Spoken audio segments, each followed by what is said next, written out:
თბილისის საქალაქო სასამართლოში დღეს თავდაცვის ყოფილი მინისტრის ჯუანშერ ბურჭულაძის, ასევე ამავე საქმის ფარგლებში დაკავებული თავდაცვის ყოფილი მინისტრის მოადგილის გიორგი ხაინდრავას, თავდაცვის სამინისტროს შესყიდვების დეპარტამენტის უფროსის ვლადიმერ ღუდუშაურის და ჯუანშერ ბურჭულაძის ცოლის ძმის ვასილ მხეიძის სასამართლო პროცესი გაიმართა.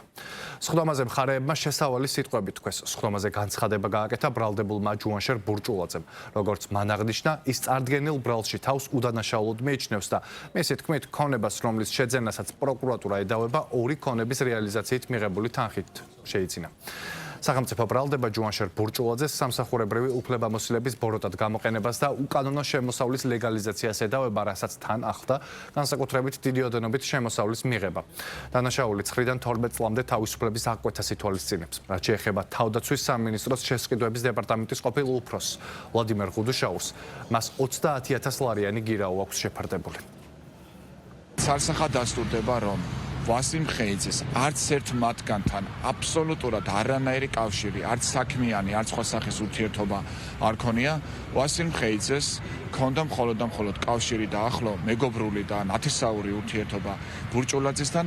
ბურჭულაძეს კი არ ედავებიან სახელმწიფო ქონების გაფრანგვას. კიდევ ერთხელ მინდა გავიმეორო, რომ ვასილ მხეიძე არ ყოფილა საჯარო მოხელე და ის არ იყო კომუნიკაციაში იმ საჯარო მოხელეებთან, ვისაც ბრალად ედავებიან, რომ გაფრანგეს სახელმწიფო ქონება. თუ საუბარი არის ესპანეთში შეძენილ ქონებაზე, ესპანეთში მან ქონება შეიძინა 2025 წელს.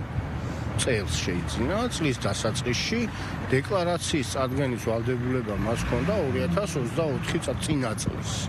ანუ, როდესაც თანამდებობიდან განთავისუფლდა. ამ ქონების წარდგენება და დეკლარირების ვალდებულება მას არ გააჩნდა კანონით და კანონი უთითებს მთავრობის დადგენილებაზე. დღეს მოიტანა პროკურორმა აღნიშნული მტკიცებულება, ჯერ არ გავცნობია, თუმცა ძალიან დიდი ეჭვმეპარება, რომ რაიმე მათთვის, ანუ ბრალდების მხარისთვის სასარგებლო იყოს. ბრალდების მხარემ მოითხოვა დამატებითი მტკიცებულებების დართვა, ეს არის კომპიუტერული და სასაქონლო ექსპერტიზები, კონკრეტულად ბრალდებულების პირადი ჩხრეკისას და ასე ვთქვათ, მათგან ამოღებული მობილური ტელეფონებიდან გამოთხოვილი იქნა გარკვეული სახის ინფორმაცია. ამ ტელეფონებიდან ამოღებული არის უშუალოდ ბრალდებულებს შორის გარკვეული სახის კომუნიკაცია.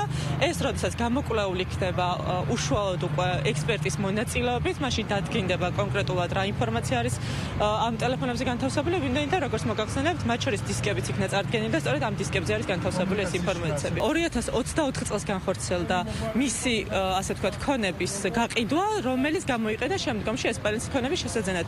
შესაბამისად 2024 წელს რაც განხორციელდა, რა თქმა უნდა 25 წელს უნდა შეეტანა დეკლარაციაში, რაც არ არის დაფიქსირებული და რაზეც საუბრობს ბრალდების მხარე.